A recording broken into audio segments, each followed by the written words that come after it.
To make Kenyans' lives excellent in the diaspora is one of my presidential duty and priority, as discussed in my diaspora policy framework. You need to live knowing you have a president who thinks about you.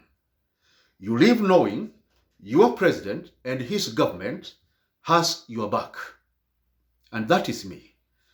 I have developed 30 solutions and plans to support diaspora on the key issues that troubles us, we diaspora, too deeply, including funding investments in Kenya, reuniting with the families, how to help relatives and friends join you in USA, Canada, Australia, UK, and other nations beyond our shores, meet legal costs for any diaspora that faces situations that needs a lawyer or a barrister, recovery of any investment you have lost in Kenya, electing diaspora representatives in parliament, senate, in the county or governor, establishing new and better institutions to serve diaspora.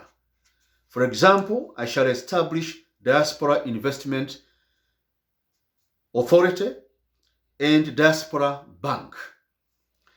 At the same time, as I've mentioned, many of us, diaspora, have lost property back in Kenya. You bought, then it was sold to somebody else. And then now you are fighting. You are fighting while you're in US.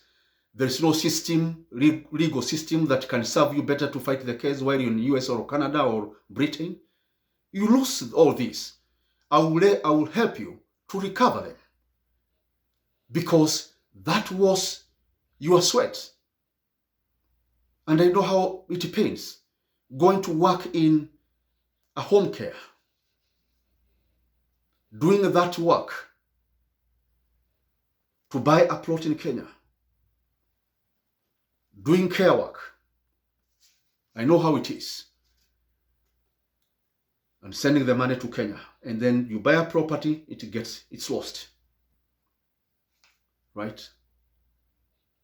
So a whole year that you worked, right, in a nursing home, that money goes to drains.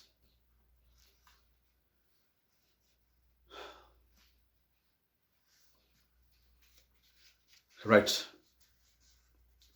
May God give us grace and victory.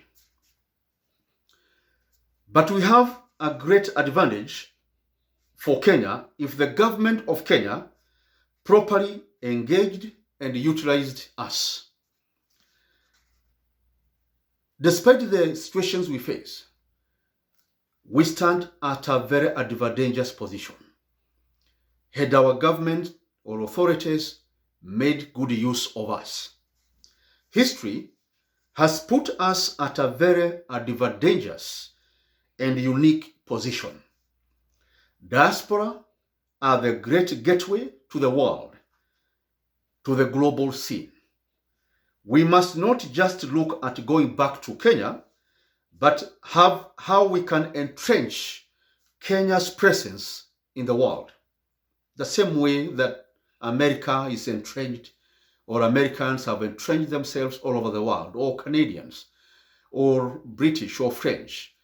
You go to Mali, you will find French people all over the place.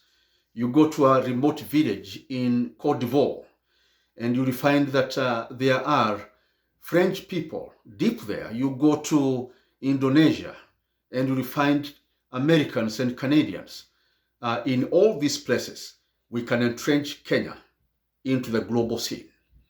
The most ideal people that can help us most to entrench Kenya are we, the diaspora. But we have not been given that opportunity, because that entrenchment also comes with very powerful backing from our government back home. With little support from my government, Diaspora can make Kenya a force to reckon with in the world stage. We can be the first builders of a huge bridge from wherever we are with Kenya. We hear always of special transatlantic Europe relationship between North America and Europe, between Australia and New Zealand and Europe. We must build a special transatlantic Kenya relationship. It is us who can do so. We missed the opportunity during the Obama presidency, but we can re-engineer it because I, as your president, have such a dream. You see, during President Obama's time as President of the United States of America, Kenya, he's a Kenyan by way of parentage.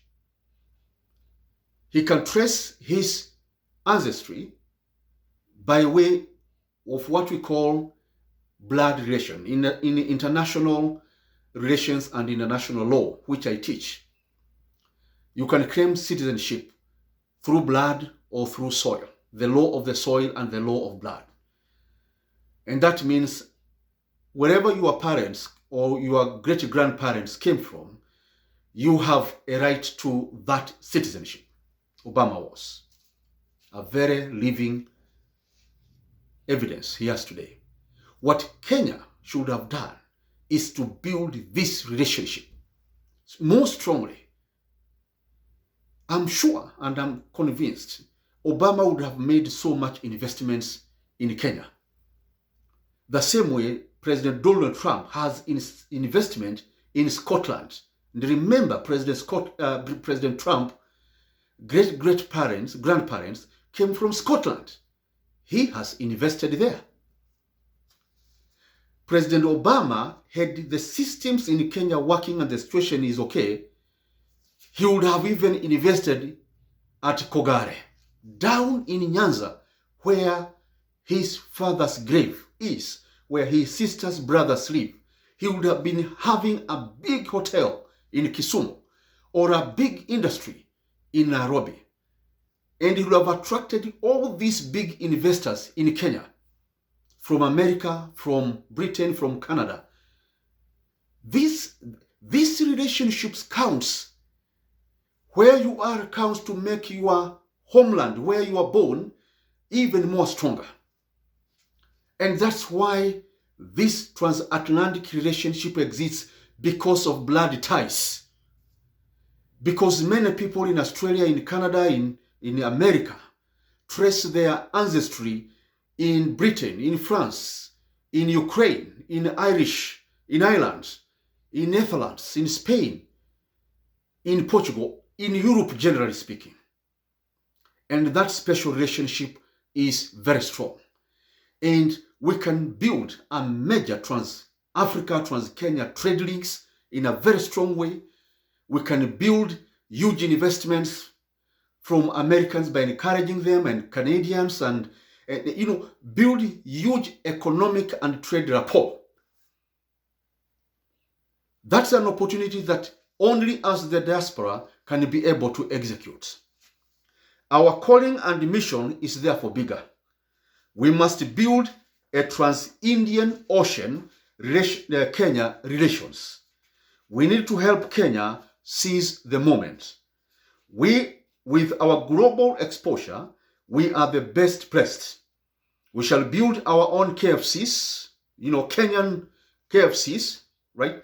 Kenyanese restaurants, Kenyanese home cares for the elderly with global branches like Walmart, Amazon's, WhatsApp. Create Afro apps. That's why my government will commit 20 billion Kenya shillings to establish Kenya's presence in the world under the Build Kenya in the World program.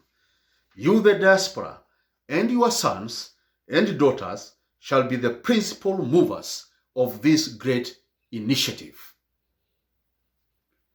Let's join hands, ladies and gentlemen.